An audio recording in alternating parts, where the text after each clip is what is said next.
best definition of a gaffe that I have ever heard is when someone in DC accidentally tells you the truth, because they're always trying to spin things and, gaslight you with false narratives, that when they go off and accidentally tells you the truth, it's considered a gaffe. And we've seen that in the response to the Democrats torpedoing the bailout package for the American people. Now, remember, the Senate Republicans and the Senate Democrats had gone out and created a deal in order to bail out the American people to deal with the crisis that is going on. And Nancy Pelosi came in at the 11th hour and stopped it, blocked it, and then tried to implement, a dream wish list of Democratic policy agenda, completely unrelated, like hundreds of millions of dollars going to illegal immigrants, tens of millions of dollars going to performing arts centers, trying to radically change how our corporations, are run by saying that, a third of the board should be elected by the people, by the employees. And so now we got boards that would be, political offices. Imagine how that would go, right?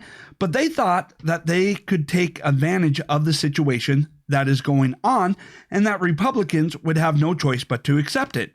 Here's how MSNBC, accidentally telling you the truth, lets you know why the Democrats on the House under Nancy Pelosi blocked a bailout for you, the average American citizen. House could not vote on this bill tomorrow or probably the next day or the next day, even if they wanted to. And I think what you're seeing here is Democrats believe they have leverage here. Republicans don't even have 50 votes in the Senate where they are in the majority right now because some of their members are quarantined. They are trying to find their way through a solution, and Democrats believe they have some political leverage here to control the response here in the way they would like to see it performed and to get some of their priorities across the finish line. That's right. They saw that Republicans could not pass legislation solely on a party line vote because some of them have come down with the virus and were in quarantine. So they realized that, hey, they can't pass it without us. People are suffering economically. We can come in, torpedo this bill, and implement a dream list of left-wing radical agenda items that would, under no normal circumstances, ever have anywhere near the support needed to pass, and be out of desperation. People would just pass it without looking at it. People would just accept it because what's the alternative? They never expected the pushback that would happen going, hey. Slowing the spread of the fire now in order to let it all burn down later is not an outcome we're willing to accept. And they weren't expecting that even CNN and MSNBC was calling them out for how they were putting the lives of American citizens in danger in order to push through a bunch of unrelated items. They weren't expecting to be called out by media that is generally their lapdog for holding the American people hostage in order to implement a wish list of things as if they had won an election with supermajorities in the legislature. Right? They never expected to be called out on this. And so people started going, hey, what's all this money going towards illegal immigrants? What does performing arts have to do with this? Why are you trying to forever alter the structure of corporations and turning board positions into political offices? Right? And they never expected that particular type of pushback. Now, someone had once tried to say on the right that, the Democrats, they may be filled with horrible ideas, but they're not stupid. There is a reason for everything that they do. And the reasoning here was they thought they had a chance to radically alter society forever and that we would have no choice but out of desperation but to accept it. And it was horrible. But there is another reason why they torpedoed the efforts to provide relief to the American people under the crisis that we now face, is because they're not concerned about you. They're concerned about how things are going to look come November, right?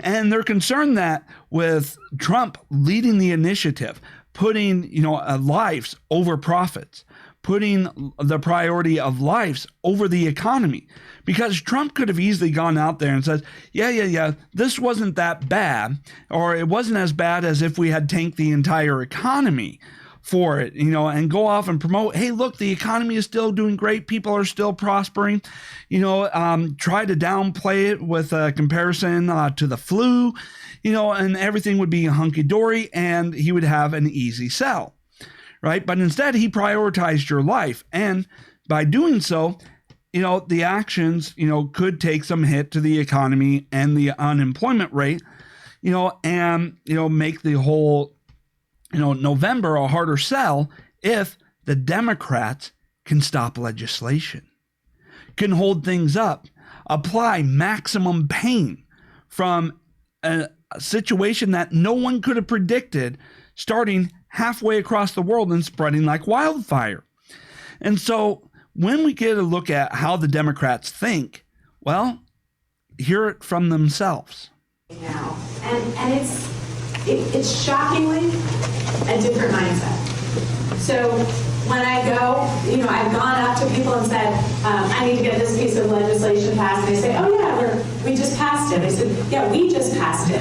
I need the Senate to pass it, and I need the president to sign it. And they said, well, we don't want to give the president a win. Think about that mindset. So we elect these people to represent us, to go through and advocate for policies that would actually be beneficial to the economy, to ourselves, and allow us to grow and prosper.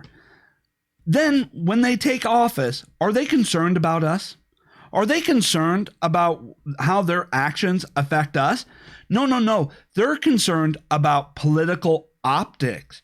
They're concerned about how each legislation would reflect the public's view of who does and doesn't get credit for a legislative victory.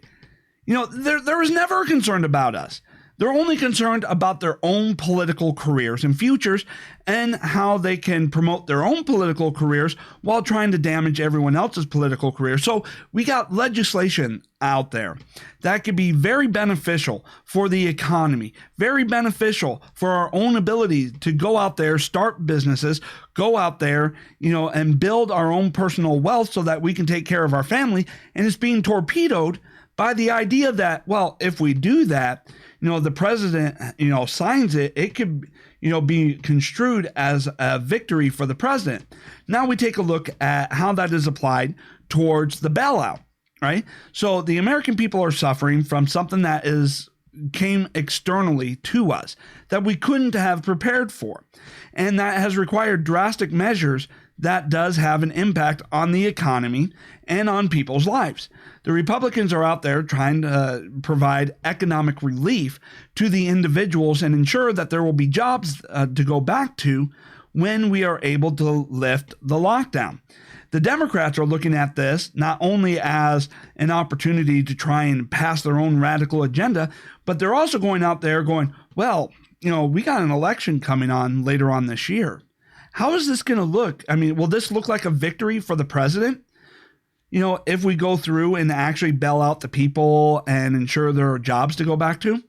Well, maybe if we sneak in all these other little things, we can try and make it look like it's a victory for us and deny the president a victory and claim that we were able to strong arm the president into doing X, Y, Z, or hey, if we block this, and it causes an economic crash and people begin to suffer and, all of that, we can spin this as, Trump's fault. And therefore, come November, we have denied him a victory of being able to handle a crisis and effectively manage the economic downfall. If we can deny him that, then somehow this will hurt him in November's election. But if we actually do what is good for the people, man, that could actually give Trump a victory. And we cannot have that. That's how sick and twisted the Democrat logic is, as well as some of them realizing, hey, we can't block all of this because that would look really bad.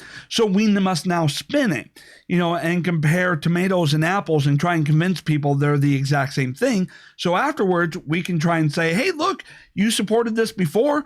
Why don't you support it now? The Democrats are never about what's in your best interest. They're all about being able to put their thumb on you and control every aspect of your life and trying to spend political optics for what they're doing. They don't care about the results of their actions. They care about the perception of their actions. And that is how sick, twisted, and tormented the Democrats are. And if you pay attention online, you can see them accidentally admitting to all of this. And then we can claim that it's a gaffe, but a gaffe is just when someone in D.C. or someone in an elected office accidentally tells you the truth. So come November, don't let, the memory gap or the memory hole, convince you that the Democrats are somehow on your side. Remember everything that is going on right now and take a look at the Republicans and the Democrats, and you will undoubtedly see that it's the Republicans that are on your side. It's the Republicans fighting for you, and it's the Democrats who are only looking out for their own self-interest, their own bottom line, and their own political careers.